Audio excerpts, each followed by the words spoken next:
Welcome to Go Home Heat, a wrestling podcast. This will be our sports entertainment version of Wrestle Talk. And for Justin, for Lit Nick from Savannah, from EKP, we're welcoming you into the world of Go Home Heat. We have highlights to start out Raw, where they talk about Buddy Murphy and contract signing and all of that. Then we get the MVP Lounge, the women's MITB edition. Asuka, Shayna Baszler, Nia Jax. Asuka and Shayna promo each other, sort of, kind of. Shayna says she's about action, not words. They get nose to nose, but kick Nia instead. Nia rolls out of the ring. What do we think about all this? It was pretty good. Love when someone breaks out Latin. Yeah. Always a fan. You what now? Always a fan when someone breaks out Latin. Yes. She started off, he was like, I don't remember the exact phrase because it was like a week ago, but she just literally did the Latin for action over words. Yes. I was like, dude. So she's been hanging out with Triple H.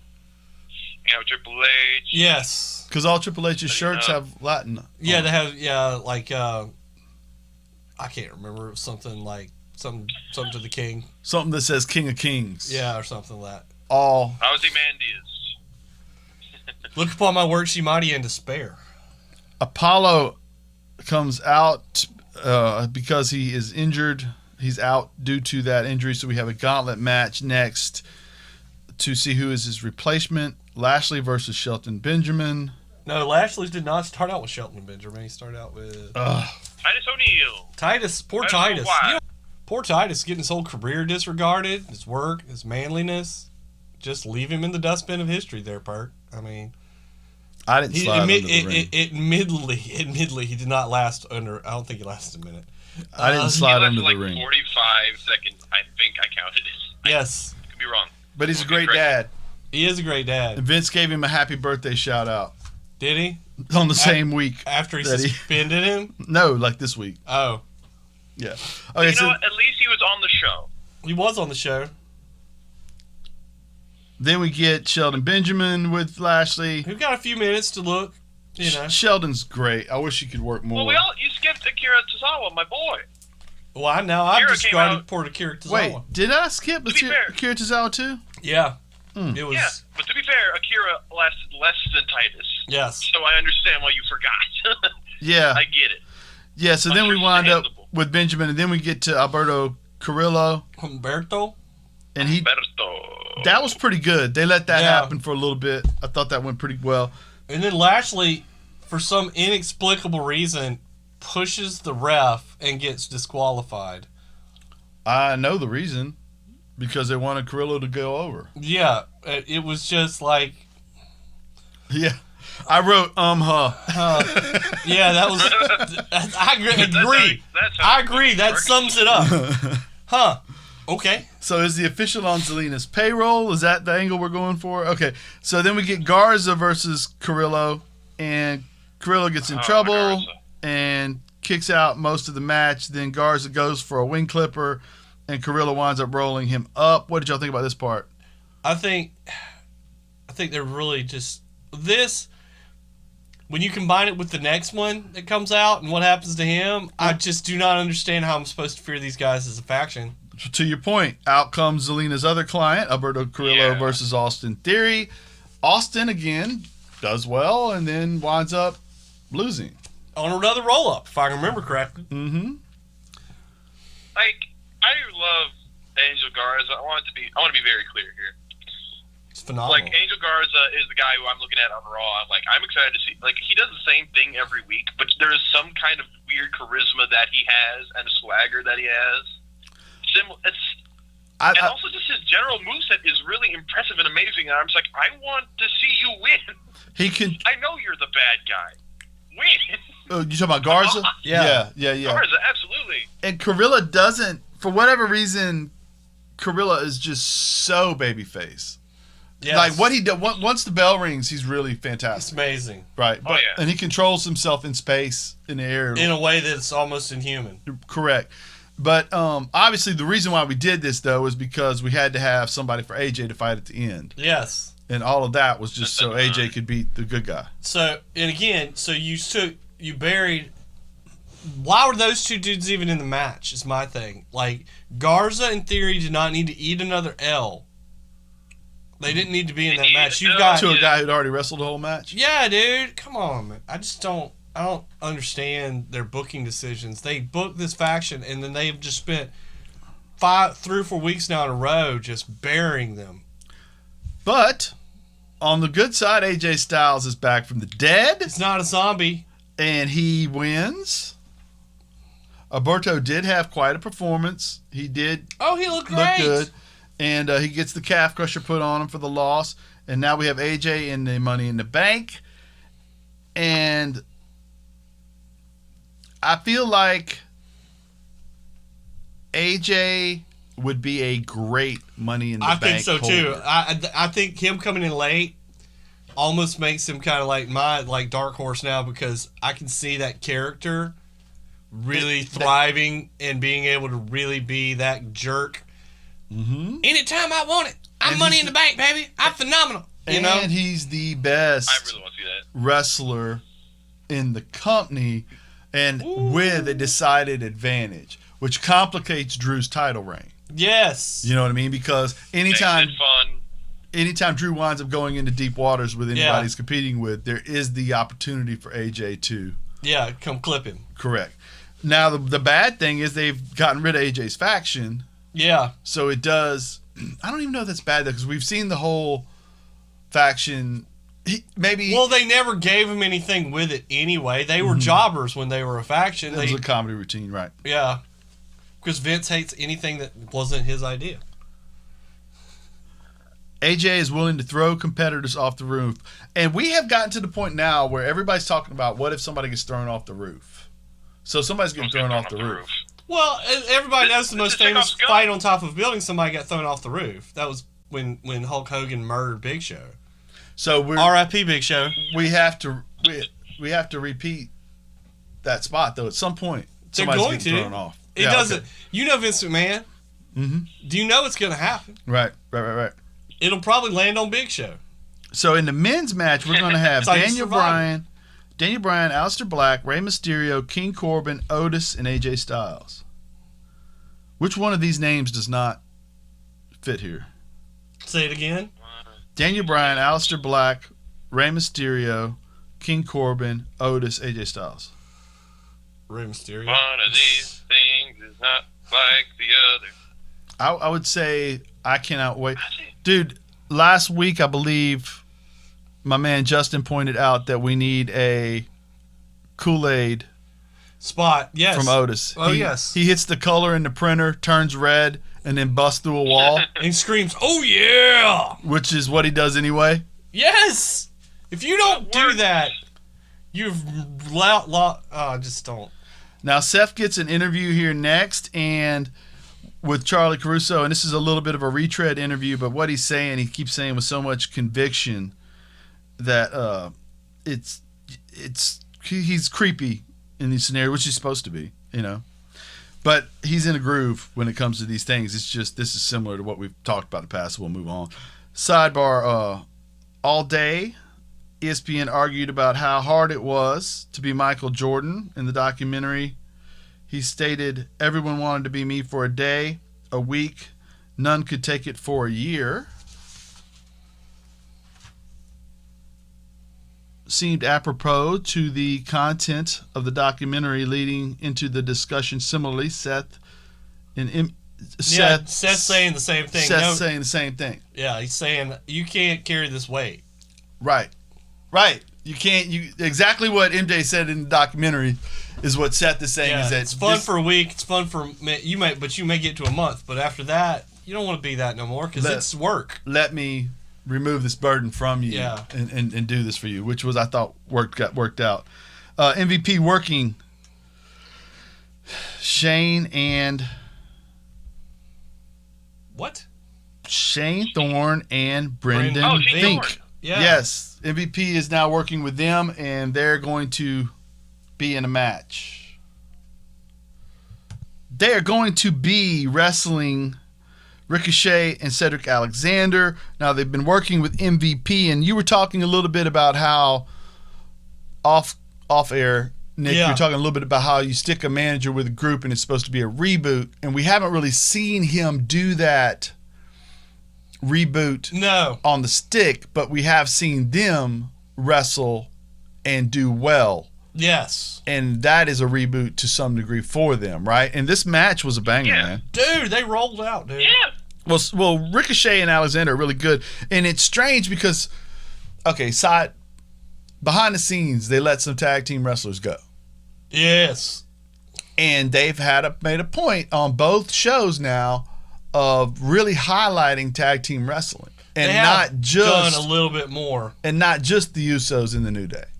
You know what I mean? And so this match here with Ricochet and Alexander, I was surprised to see them lose, but that gives me a little bit of hope for both this new, I don't know if you call it a faction, but for an MVP as a manager. MVP like it. can talk. Dude, he still got that coming. He can talk. And so if you wanted to allow him to build some form of a stable, that would be good. And I don't think Shane and Vic are great talkers. So No.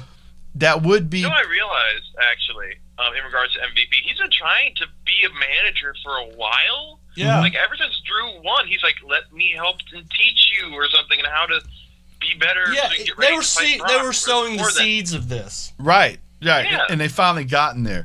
Now, before that, there was a backstage interview with Buddy, and Buddy points out that Seth helped him see clearly on how to do things, but he also mentions that at some point Yes. he may have to challenge Seth.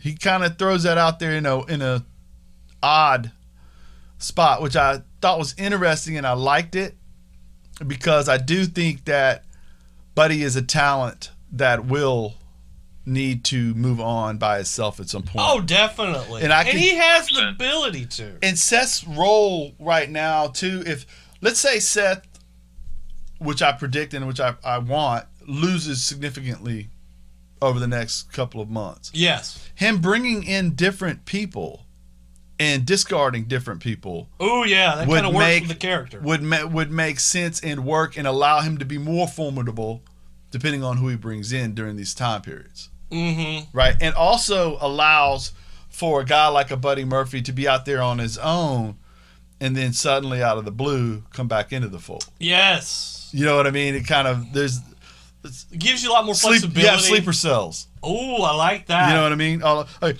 Street Profits versus the Viking Raiders is next, and these guys dance well together. They really do. What'd you think about this match, Nick? As you all know, I'm a huge fan of the Street Profits. Viking Raiders, nice to see.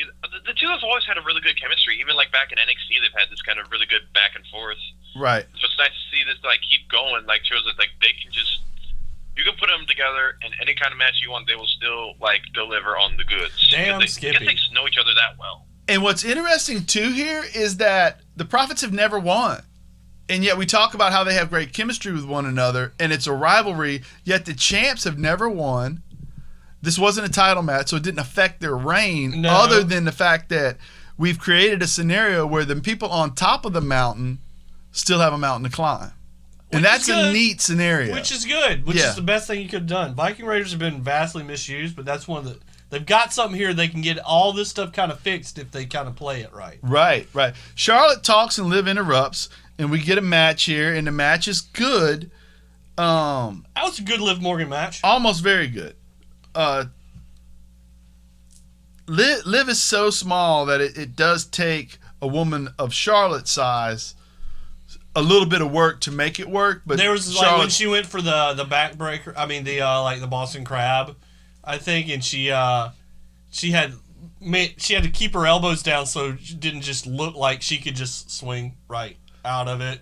Right, she was too tall. Too tall for it. Right, Yeah, she- she didn't sit it down really. Right. Yeah, exactly. I thought for a second she was going for Lion Tamer or something. Yes. But she probably should have, actually.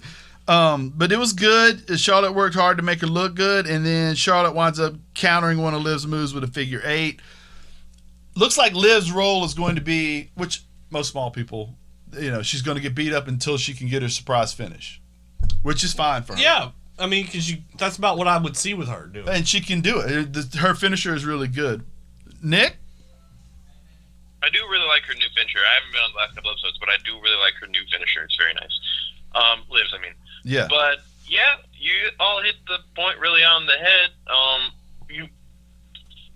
It's just kind of strange because Liv did originally start off this new gimmick, at least like when she fought Charlotte, and she said, "I'm going to come back and I'm going to be more real," right? Yes. Right. So she came back to take her Charlotte on, saying, "Okay, this is me." So I'm wondering if this is like her saying, "Okay, I'm going to reboot slightly again, but this is more successful than last time, so I just need to tweak it a little bit more, and then I'll finally be able to do it." And then when she finally does beat Charlotte, it'll be like, "I am the complete Liv Morgan," you know.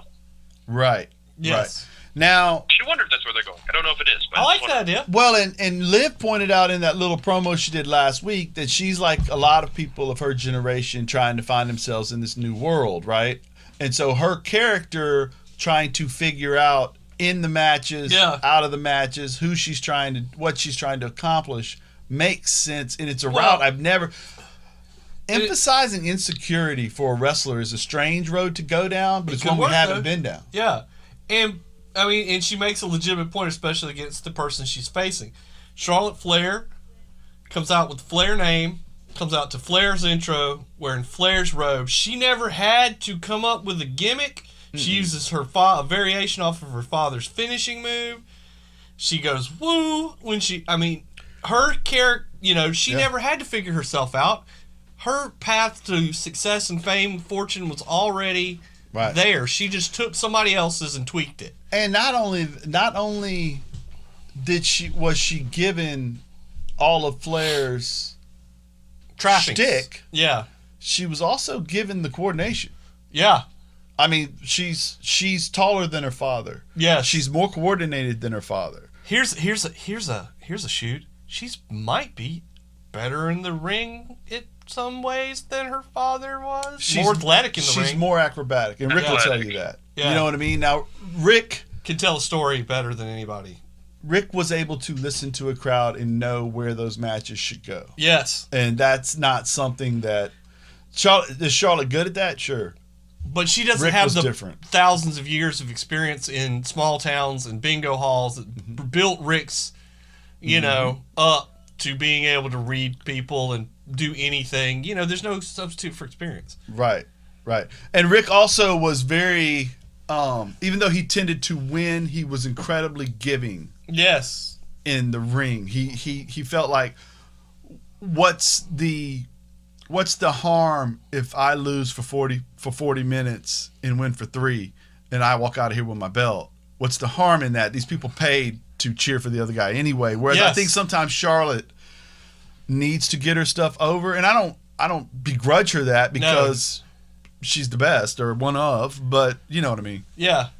But anyway, let's go on because we have a Buddy Murphy match at the main event on a Raw, which is awesome that is existing. What do we think here? Oh, they look great. Yeah. Buddy's fantastic. Drew is really good. Seth watching outside was good, and it was interesting that he never tried to really interfere. Again, selling poor, but Murphy's eaten it twice for him in 2 weeks. I think they're already setting up for the backstab. Mm-hmm. Yeah. Well, why not? Oh, yeah. Why not?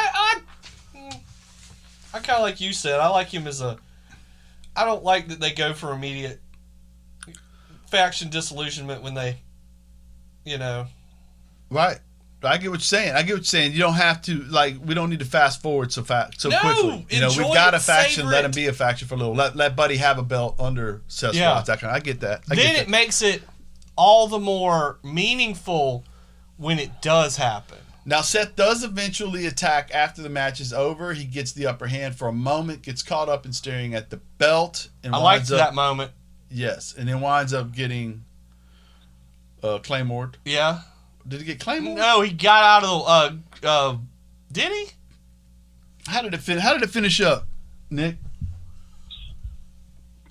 He got the Glasgow. He didn't get Claymored. He got the Glasgow and he rolled out of there because he missed the stomp because he was too busy staring at the belt, and then got the headbutt to the side of the head, and then he ran to higher ground, which was smart.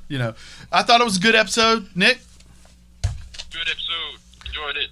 Enjoyed myself. Oh, I enjoyed it. Definitely. Okay. NXT. Did you get to watch NXT? I did. Nick, did you get to watch NXT? I was able to catch bits and pieces of it. Okay, let's talk through it then. Tom Phillips is talking, and we also have Morrow there, and Johnny Gargano versus Dominic Dijakovic. What did we think? Butchered that man's name. I thought I got it good the second time. Oh, you got it there. Yeah. I thought it was really good. It was an inversion of your classic David to Goliath, with the David being the bad guy and Goliath being the good guy, supposedly. Right. Candice LeRae, devious. Mm-hmm. She didn't even do much. She just gave him the opening, that he needed. The finish was sweet. I liked it. I thought it was well done. You, Nick, you liked it? I liked it. Rest in peace, Rebel Heart. Yes. Crying. All heart, no Love soul. that theme. All heart, no soul. There you go. Yeah. Imperium challenges Riddle and Thatcher, and I'm looking forward to this. You? Yes. I like Riddle has done well at playing off the straight men. Yeah, he's good at that. And he's starting to pull it out of Thatcher a little more as we go along. I thought, okay. Akira Tozawa versus Jack Gallagher. Tozawa winds up winning on a senton bomb. Good little match. I like watching Jack wrestle, but I believe he's 0-2 in this tournament. Chelsea Green versus Zia Lee. Match was fine. Distraction by Aaliyah. She winds up getting the unprettier. Chelsea Green gets the unprettier on Zia Lee. A leaping unprettier is a hard thing to do. Oh, it is. And so it's really tough for that to look good. And not for everybody to do it right, Zia Lee's, she's got some good moves, but she's a little sloppy. She needs some tightening up on some areas. The best thing about this segment to me was, if we're going to keep Aaliyah, she needed her character to reboot, moving her into a faction. Chelsea Green getting somebody to help her periodically. Yes. I believe is also a good way to go here. What'd you think about that, Nick? It did its job, did what it had to do. I love Zia Lee. Hate to see her lose, but we're doing something here. It's nice to see Chelsea Green getting some dubs. Right. Good. Dream does a promo. Not much to that. He's always good on promos, but we're going to move on because one of the best things of the night was the intro for Killer Cross and Scarlett. What the heck was that? That was awesome. They gave him a WrestleMania intro. I must have had that set up for they were going to do the pay-per-view, and then they just said, well, we got to do it at some point, so they did it for the show. Yeah. It was awesome. It was rad. It was great. Rad. Her mouthing the lyrics to it while she comes down. She's really attractive lady, and the whole thing. And she's very expressive, and she looks badass. And Cross, man, looks like a pure T psychopath. Well, and if the other thing with them is, if you followed Impact or you saw them on the indie circuit together, that they're formidable. Like, this has the feeling of, we have signed a huge, big time free agent that will be a player, and she is very much a part of all of that. No, she's not eye candy, folks. If you haven't seen her, she can wrestle too. Yes, she will kill you. She's been in some really rough spots. Yes, where going through tables and all that and putting other people through them. She's good, man. She's really talented. Let me say this: Leon Ruff, maybe one of the great enhancement talents of our time, dude. This dude is getting killed. He's getting bumps every week. Yeah, looking like a superstar. He had some of those two Saito, what do they call it? Suplex things? Yeah, he called him like a killer, like a fatal Saito. What do you think about the cross jacket I like finisher? You like it? I like it. He's got him in basically a rear naked with, if I remember correctly, I'm trying to remember if he uses a rear naked choke, kind of, with a cross, not like a tied up one, but just across his throat. And he's got a single leg in on the one side, the one grapevine on the right, and then he pins his left arm down so he can't defend himself, and he's blocking it off from that side. So, it's nasty. You can't, if you got somebody get you tied up like that, you can tell the dude's done BJJ.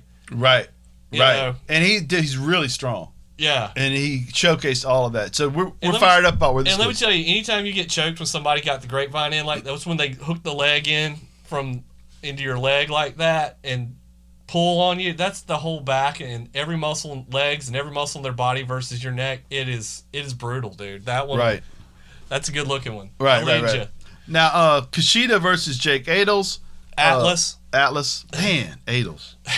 Sorry. Kushida catches him in an armbar midair off the top rope. Oh, the hoverboard awesome. lock, dude. Yeah, that's his finisher. So good. That's his original finisher. That was great. Yeah. I think he's done that a couple of times in this tournament. Yeah. Well, he's doing the smart thing. He's got 2 finishers, 2 submission finishers. He's got the Sakuraba lock, which is that Kimura lock, and he's got the hoverboard lock, which is Fujiwara armbar.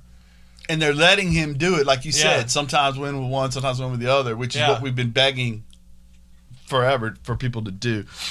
Cameron Grimes versus some guy. I put down wrestling onesie. Yes. Because that's all I know is that he looks like he wrestles. Yes. I have a name, Denzel. Desjardins. Yeah, he's French. He's French. Desjardins. He wears what looks like a University of Michigan onesie, but I doubt it is. And he gets squashed. And he did get squashed here. And then Grimes decides he's going to shoot his mouth off about Finn. Who's already done a promo saying, like, I know there's snakes in the grass. I know there's people. So he indicating he doesn't know who attacked him, but he's going to figure it out. And Cameron Grimes decides that he's going to point out that he didn't do it, but if he had done it, I'd have slapped him in the face. And Finn comes walking up, and it's on. That double stomp Finn put on him. Yeah, didn't even have to run up and do it, or not just standing right in front of him, stomped him right. It looked rough. Both of them broke his collarbones. Yeah, 2 double stomps in a row right there. Mm-hmm. And that sling blade, a 1-stride sling blade. Yeah, dude, wow. Finn Balor, man, he's something special. He's so good. He is. Then we get Io versus Charlotte. Wow, what a match it was! And Charlotte. Now you have been critical of Charlotte in this version NXT Wednesday nights. You said you weren't after this. I wasn't as much because she didn't win clean over Io, and she resorted to cheating. And then she went at, and I don't care if that's to set up a triple threat. At least she didn't squash them. And if she wins she sneaks out of a triple threat and wins that. That doesn't make me feel bad either because the other 2 can get in each other's way. You're not letting her run over your women's division. Yeah. Think about this too, and we were watching SmackDown earlier, and we were wondering why Tamina's in a title match. Yeah. You can have Rhea or Io pin one another. And Charlotte can slide on over to SmackDown. Yes. And get in the mix over there if you wanted to do that. Yes. And you can end this in a way where Charlotte doesn't have to take the pin to leave the company. Yes. And can always come back for the belt she never lost. I never lost that belt. You can have her win and never have pinned either one and still go into more rivalries with both competitors. Yeah. Again, I like the fact that it was almost like Io is giving me so much trouble, I'm done with this. I'm done with it. I don't have to put up with this. It was the Mike Tyson bite the ear moment. It was. I can't continue to fight this hard. This isn't going the way I want it to go. Yeah, I expected I was going to squash this chick. She said I was a dream match, and then I was going to come out there and break that dream. And Io, man. Yeah. Io's so good. She's the best. She is so very good. Now, Ripley comes out to save her, but mainly just because she doesn't like Charlotte. Yeah, Io's not playing with that. And then when they get backstage, Io does attack Ripley for saving her. Yeah. So, again, adding to your point, we can do this with a triple threat, and we can save face for everybody. Now, moving on, we get Adam. Now, I did this a little out of order. The Io match was before the Kushida match. Yes. I apologize for that. But let's get on to the main event of the evening. Did we all get to watch this? Dream, yes. Yes. This was a really good match. It was. It was kind of. Wish it had been longer, but it was a good match. Adam Cole versus Velveteen Dream. Dream does a spine buster that was out of this world. There was a move where he used the top rope. He was on the middle rope. Yes. And Cole was leaning in from outside of the ring, and he grabbed him and fell back first onto the mat. I've never seen anybody do that. It was slick. And there was no reason not to ever do that when somebody's leaning like that. And it's like, Dream does this in every match. He does something I've never seen in every match that is not standard. A wrestling move. It's a common sense. Yeah. It's I'm sliding back because you're moving forward. It's you know what I mean? It's obvious. It's why didn't somebody just do that? Ever. Yeah. It's kind of like the old Samoa Joe. When you jump over the top rope, I'm just gonna step out of the way. Right. Yeah. Right. Why wouldn't somebody? And so then the STL into the Dream DDT, and it looks like he's got it won. Cole sells like. Oh, dude, he's so good. Both of them are Shawn great. Michaels comparison with Adam Cole is not a poor comparison. A lot of times you're being hyperbolic when you talk, especially the selling portion. Yeah. His ability to look like he's being hurt. The size doesn't hurt either. Yeah. Because when he gets hit, he goes backwards. You know what I mean? And Dream's really good at selling too. The back and forth here is great. Now, we do get a scene where things are going south for Adam. His Fish and Roddy come out, and you get the cool scene. I loved this. I don't know if Loomis is under the ring. Loved it, dude. I loved him come slithering, scurrying. What is that? I don't know. It is so creepy. It was creepy, and then he does a little like the no, like finger from Mutombo. No. Dikembe Mutombo. Yeah. I love this guy. He just.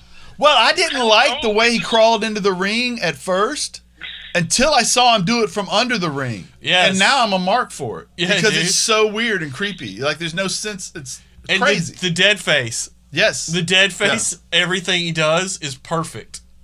But he does kind of cost Dream the match here. When he slings, Roddy? He throws Roddy into the ref is trying to accident. Yeah. Right. And so Dream hits the Purple Rainmaker, and they count to like 12. 1, 2. It doesn't matter because then the interference Dream goes as he sees the action outside of the ring. He hits the hammer fist from the top rope on both guys. Maybe the most vicious move in the history of pro wrestling. I thought somebody must die. Yes, yes. And so concussion protocol being what it is, everybody's out cold outside of the ring. Dream gets back into the ring to get kicked in the knee, kicked in the head, kicked in the mouth, and then he gets the last shot combo. 1, 2, 3, and still are we done with this rivalry? Longest reigning. Oh, you can't be. Can't be, right? Can't be. He can't because he clearly still pinned him. Yeah. It isn't a clean win. Do we go Dream Loomis as a team or as a?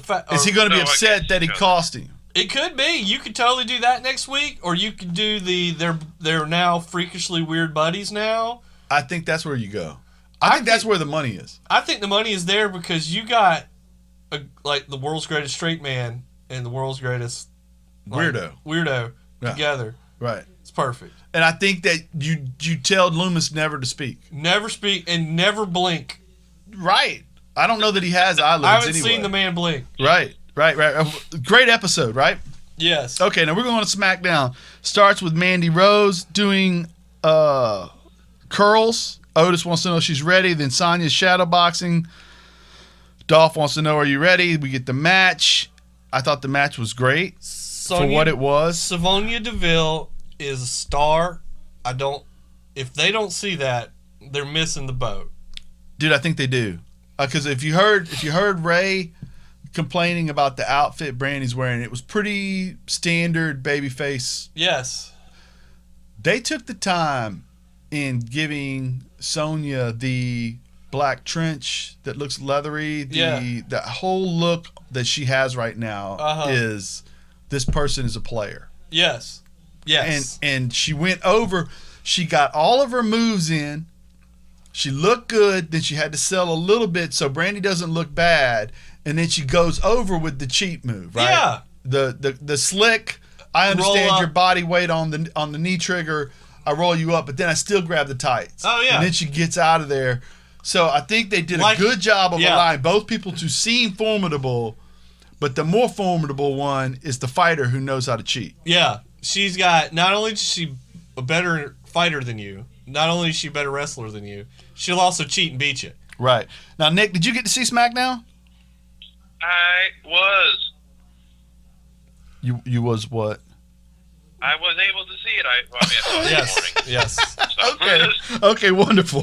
Wonderful. I was able to see it the night of. I was trying to, I was trying to gauge because, like, do you mean did I watch it on Friday? Or, Right. Anyway. The leg scissors banter when she had Mandy, that was well done too. Oh, yeah. I'm enjoying this. This is almost pathetic. The whole thing was well done. Now we have an 8-man tag match next.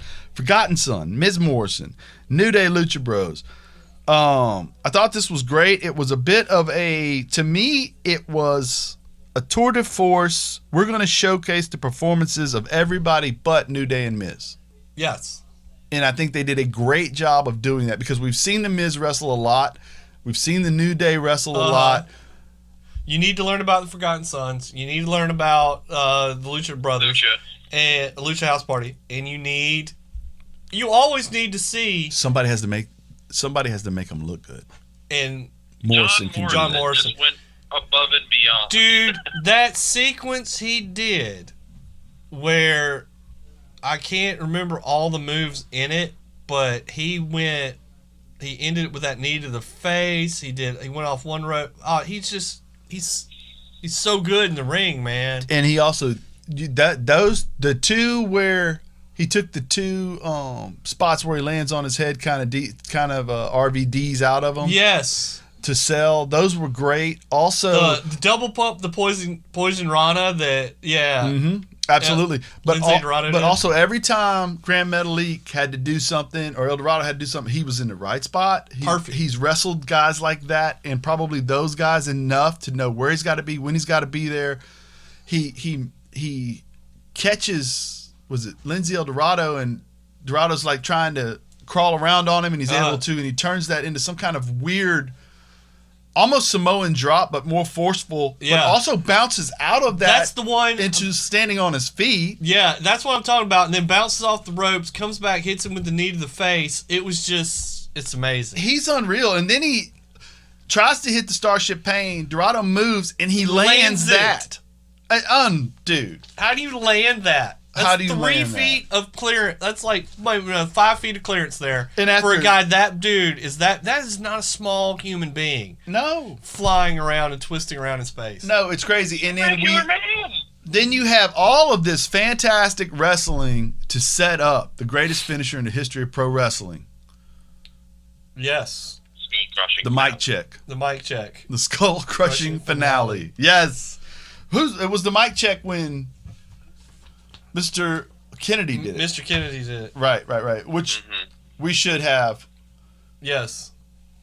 continued to call it the mic check in tribute to Mr. Kennedy. Yes. Because his name is Mike, honestly. So you could call it that. Right. Nice. But anyway, it was really well done, and we cut to Corbin in the back. And you want to talk about your man's Corbin's promo? Fun fact, actually, about Corbin. I learned this morning as well. That's not true. Did you know his favorite horror movie is The Birds? I have new respect for him.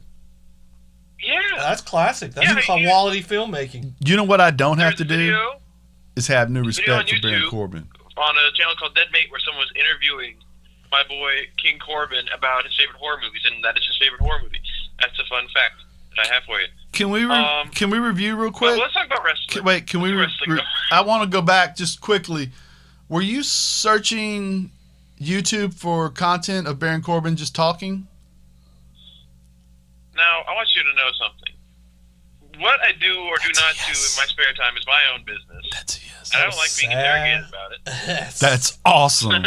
I'm not judging you. I'm totally judging you. That was awesome. But he does do a good promo. And Odie's arteries are clogged. Let's be honest here about health and Otis. That's what I'm saying. I'm just saying he's being honest. Yes. Because he cares. Because he cares. And because that's tough love. It is tough love. Well, not really, but it's tougher hate than usual. He's going to clog the stairwell like he does his arteries. Yes. Oh, my God. Which, by the way, is foreshadowing of a ladder spot later in the evening. Corbin. Renee intros Jeff Hardy, and it's 101 time in Mike's school, fellas. I am a winner. I am a wrestler. I am a man who has done many things. I am a fan of earrings. Of Liz. God. I am a fan of Hot Topic. It's funny, too, because he just... I like Jeff. I really do. And it's not like it's hurt his career that he's not quite great on the stick, but wow. He sounds like, what's his, Mitch Hedberg? You know who I'm talking about? I think I said his last name right. He does kind of a Stephen Wright stand-up thing. He died. He would always do I don't know why, he'd always do the deadpan. Mm-hmm. And Jeff Hardy has the same cadence, except he's not being ironic or funny. He thinks that's really a cool way to talk. And so then he goes into the awkwardness of it. Oh, dude. He hasn't been this awkward since he no-showed Sting by showing up. he said that went brutal quick. He said, I can still hear your voices. Hardy. And it just rang so hollow. So awkward, it was so bad. Him and Michael Elgin. Oh my God. And Renee's over there just listening, going, I cannot wait to join my husband. Yes. In AEW at some point. Okay, but then Sheamus saves it. Sheamus saves every bit of it. He comes out and he gets more brutal than I just got on Jeff. He says, it's another fake comeback. Go ahead, Nick. Basically says that he's sad. Terrible, washed up forehead, like you're about to say. And, going back now, we're obviously at the core of this whole thing is a person with a drug issue. And at the core of that is always going to be, if you have these issues, people wondering why you get so many chances and why should I forget about what you've done in the past. Well, you got to confront it. I agree with that completely. You got to confront it in the show or people are going to be asking a question anyway. Okay, and just as a sidebar, I myself, I have addiction issues. I've been sober almost 20 years. And damn, Skippy. Not sure exactly why I just went into this, but while we're here, let's go. There is an issue inside of you as an addict where you wonder if you're worthy of forgiveness because you were you when you did the things you did. Yep. You know what I mean? And there's always going to be that inner turmoil you're dealing with. And here we're seeing it. It's hard. The hardest part is not other people forgiving you. The hardest part is you forgiving you. And you being able to let go of that. Well, and for me, one of the things that allowed me to go through this process was the way I mentally just beat myself up until I figured out another way to do it. Yeah. And it's a horrible way of going about it. I would never recommend the process I went and you're through. one of the few people I've ever seen actually make that happen. Self-loathing is really my gift. Well, that's why you're a wrestling fan.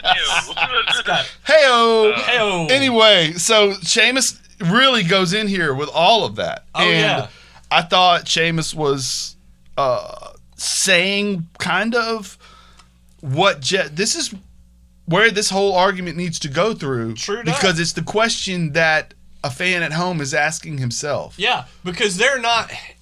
I love Jeff Hardy, and I hope he stays sober, but I don't necessarily think that his sobriety means he should get back in the wrestling ring, because there's certain things you don't do as a professional wrestler. And one of those things, he broke one of the cardinal sins, which is he came to the ring so torqued up that he couldn't compete on a major, and it was, it was a pay-per-view. It was a pay-per-view. Right. And I'm not making light of Scott Hall's addiction issues, but that's kind of the thing that kind of has ended his career. Jeff was physically gifted enough that he was given chances other people would not be given. And this is a question that has been asked, I'm sure, in locker rooms as well as in fan bases as to, especially here because he's an older performer. Mm-hmm. So why was it, if you're... why was it he's picked to stay? Yes. They let Matt go. Yeah. So why is Jeff picked to stay? Why did they give Jeff the money and not Matt? Why did they offer...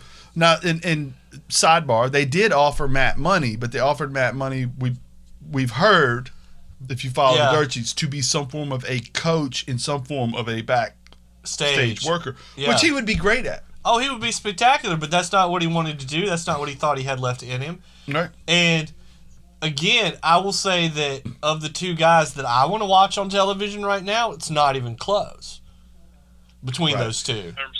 But we see in a quick 30 seconds why it is Jeff keeps getting chances. Oh, yeah. And it's because as soon as Sheamus put down the mic and went to the ring, once you get in those ropes, Jeff is a star and you can't deny it. Nope, cannot, dude. He moves through air and space and time like nobody. Yeah. And he floats, and he was able to flip the script, get things going his way quickly. He is the prototype for I'm smaller than you, but because I utilize the way this building is built, yes, I can figure out a way to win. Yeah. You know what I mean? And he is so gifted. And if he keeps his work in the ring, and this is if he doesn't jump 20 feet off a ladder doing swantons onto people, if he does, I'm fine. Right. Well, okay, you're talking about why do people get chances, right? Going back to the documentary. Uh-huh. There's a segment on Dennis Rodman. Yes. Speaking of a guy.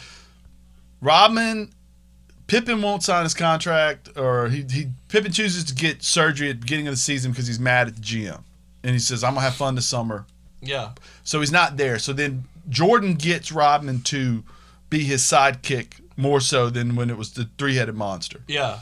Once Pip comes back, Rodman kind of goes into a shell a little bit, and Phil Jackson says, Dennis needs a break.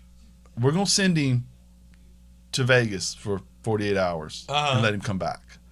And Jordan's like, Phil Jackson's the name of the coach. Michael Jordan's like, you can't send him to Vegas. He's never coming back. No.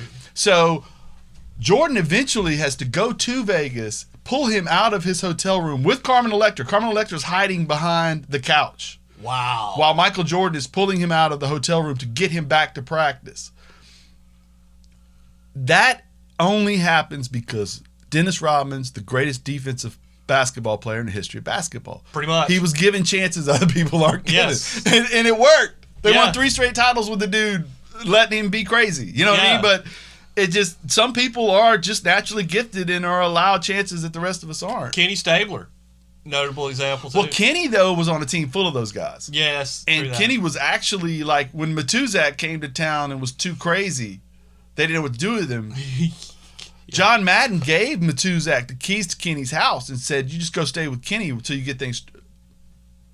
You go stay with Kenny Stabler, he'll be your common influence. If y'all don't know who Kenny Stabler is, the Snake. Read that book. They call me the Snake. Lord have mercy. That Jake dude. ain't got nothing on Kenny, baby. Okay, let's get back to wrestling. I'm sorry. Now Braun comes out. And he's going to do, again, it's promo school 101 with Braun. Man. Strowman comes out. It was bad when you saw Jeff versus Sheamus and you realized that Sheamus is saving this whole bit on the mic, by making me feel some sympathy for Jeff. Mm-hmm. And then it gets even worse as far as the gap. Well, Sheamus was able to save this segment. Yes. Sheamus was able to make you feel what you should feel for Jeff. Yes. While making you question things. It worked. Oh, it's perfect. With Braun here, the Bray part worked. Oh, yeah. But Braun the Bray part's great. Right, but like I said earlier, you got one guy that's ready for calculus and another guy who's moving into division. Bray's trying to demonstrate, like, Bray has to pull off, like, the Kota Ibushi versus the blow-up doll equivalent on a promo here. Right. He's got right. He's got to get a good wrestling match out of a blow-up doll here on a promo mic. But a good creator knows his creation. And he does guide him through this, and Bray does. Out here. And Braun does say,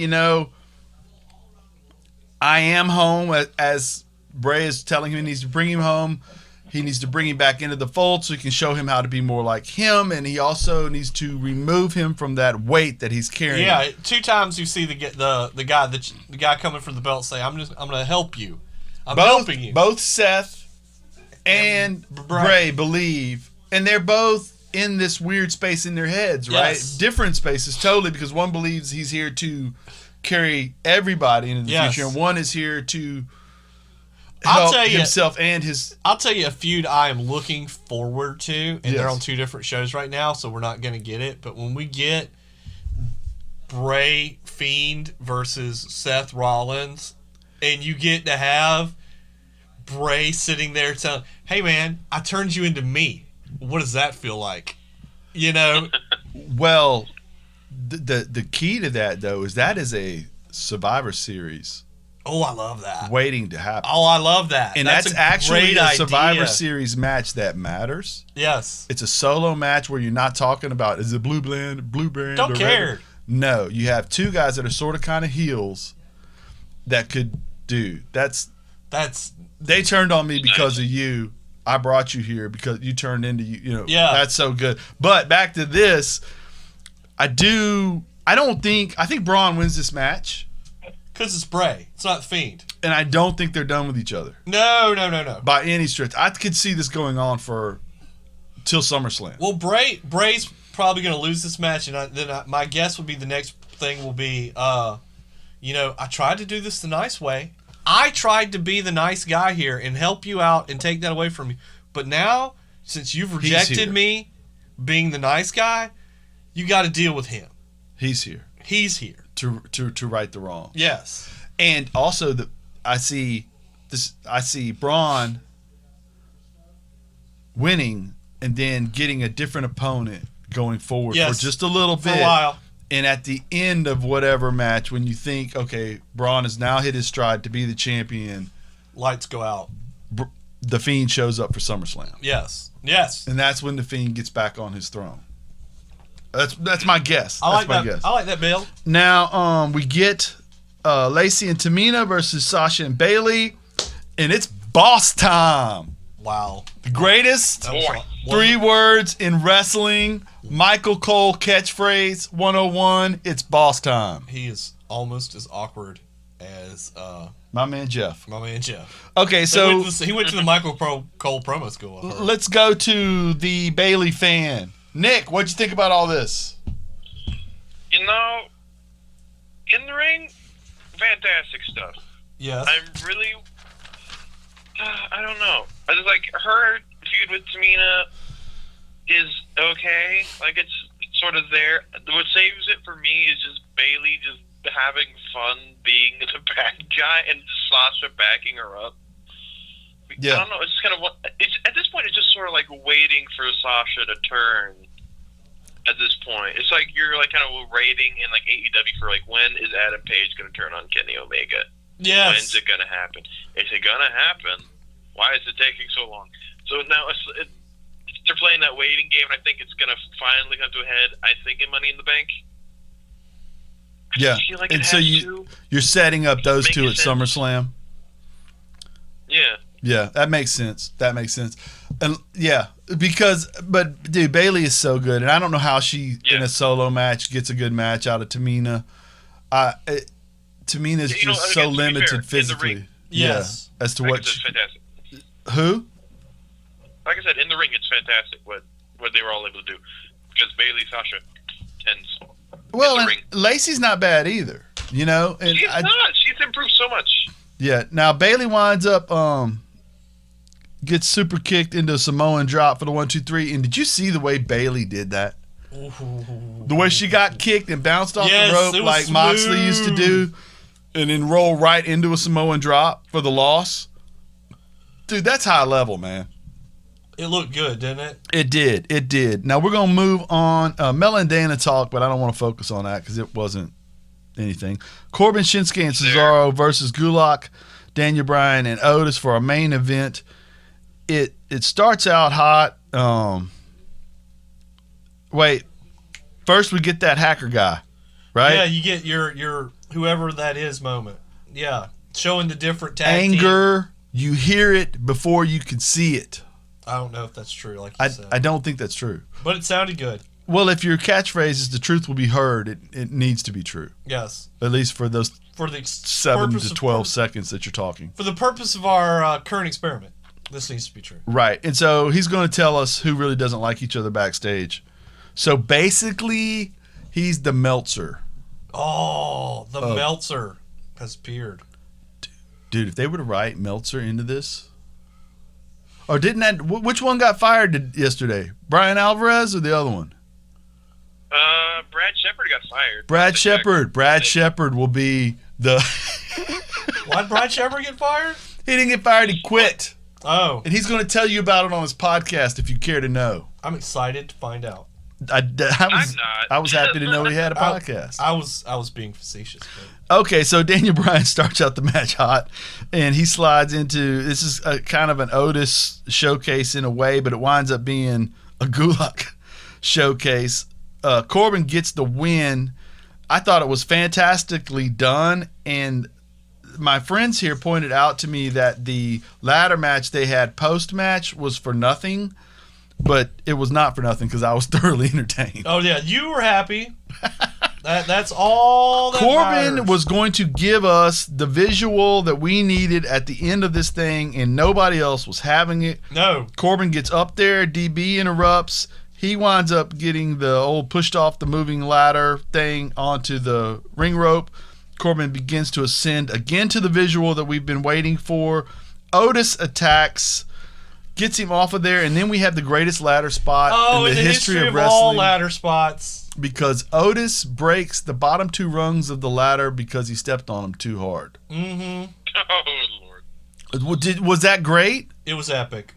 It was. He doesn't know how ladders work, evidently. He thought it was a squat machine. He just stomped that ladder like it owed him money. First of all, though, to be honest, other people had climbed that ladder. Yes. On both sides. So it wasn't like they unscrewed those things. He literally broke those things by stepping on them. Stop it. That is impressive. Okay, and so then we get Otis knocked out of the ring, and then Daniel Bryan gets knocked out of the ring again. There's fisticuffs all over the place. But the key is Baron Corbin ascends to his rightful spot on top of that ladder as we go to the finish. And we have got Corbin, Money in the Bank, heading into Money in the Bank. What did we think? Good episode? I thought it was fun. Okay, you want to talk a little bit about the pay-per-view? Yeah. Okay. Let's talk about Who do we think wins the women's version of the Money in the Bank ladder match? who we got on the list so far? 'Cause I know we have Shayna, we have Asuka. Who else is in it? Carmella, Dana Brooke. Yes. Dana Brooke wins and it becomes must-see TV. Ooh, I'm down for that. That sentence ever been said. No. Never will be again. No, but we're going to go with it. No. I'm down for it. Okay, well, that's not what's happening. No, that's not good. I don't think... No. Okay, I think Asuka wins it. Ooh, really? I think Asuka wins it. Asuka or Shayna, I think, would be the safe bets. Yeah, I think I'm going to go with Shayna because they're going to try to... I almost feel like Shayna doesn't need it. Shayna doesn't need it. But that would be the equivalent of Brock Lesnar getting it. Yes. Yeah. Which would be... That's what I was thinking of. Yeah, that you is... think, You guys are probably right. Does Shayna come out dancing the next night? No. And turn it into a boombox? But she's not. She's... Brock Lesnar is Fred Astaire, basically, of a new It was generation. beautiful. Yes. Okay. Now, the men's one. Who do we think wins the men's one? I'm going to go with my heart and say Aleister Black. Aleister Black. JJ would be much more. It would be so much fun with that little box of doom. I technically agree with you, but I'm going with my guy. I like Black. AJ winning is gold. Black winning is interesting in that you could almost do a thing where he doesn't. He could call a shot. Yes. I'll fight you at the next pay-per-view. Uh-huh. Instead of having to do it when you're down. Sneaky. Yeah. Baron Corbin winning and is what I think this is coming to. You really think that? I think Baron Corbin. He's getting it a third time. I think he's never cashed it in and won. Yeah. I think he wins it. I think he wins the heavyweight championship this year. I think he has the greatest year in the history of pro wrestling. Okay. Bold. I think you've been huffing paint fumes, but I like it. Dude, it's a bold call. This is what I'm hearing, Nick. This is what I'm hearing. They're gonna work. They're working on getting new investors in WWE because of what's been going on. They're gonna get Alpo to come in and with an influx of money. Placement. When Roman comes back, he's going to win the belt for about 19 seconds. Baron's going to cash in. We're going into a series of dog food matches, which is going to take us into. You remember the Undertaker Last Ride Boneyard match with AJ Styles? I'm afraid to know where this is going. We're getting Undertaker Baron Corbin for the title in an actual kennel. No, I'd go Alpo Factory. Alpo Factory. And the loser gets thrown into a giant vat of dog food. And on that note, what did we think about this week in pro sports entertainment? It was fun. It was fun. Nick, what'd you think, buddy? It was fine. It was a fun week. Just setting up pieces ready for, Money on the Roof, Money in the Bank. Money on the Roof. All that lovely stuff. Drew wins, right? Drew, yes, 100%. Drew wins. And we already said Braun wins. Yes. Bailey wins. So nothing really huge other than who wins the Money in the Banks, right? Mm-hmm. Yeah.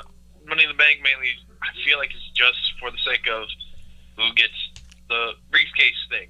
Gonna be crazy. We're gonna probably get to do another cinematic thing, right? Because we're having 2 Money in the Bank matches on different sides in the same building at the same time.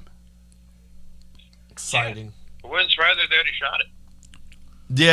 Yeah, that would be, probably so. But we'll probably get to add another episode to our cinematic stuff, huh? Oh, yeah.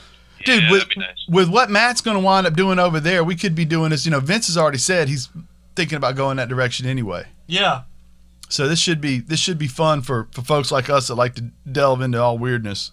Not like dog food match weirdness, but, other stuff. Yeah, well, and it's like, again, I think if you're going to use a film to influence this, The Raid would be your best bet for...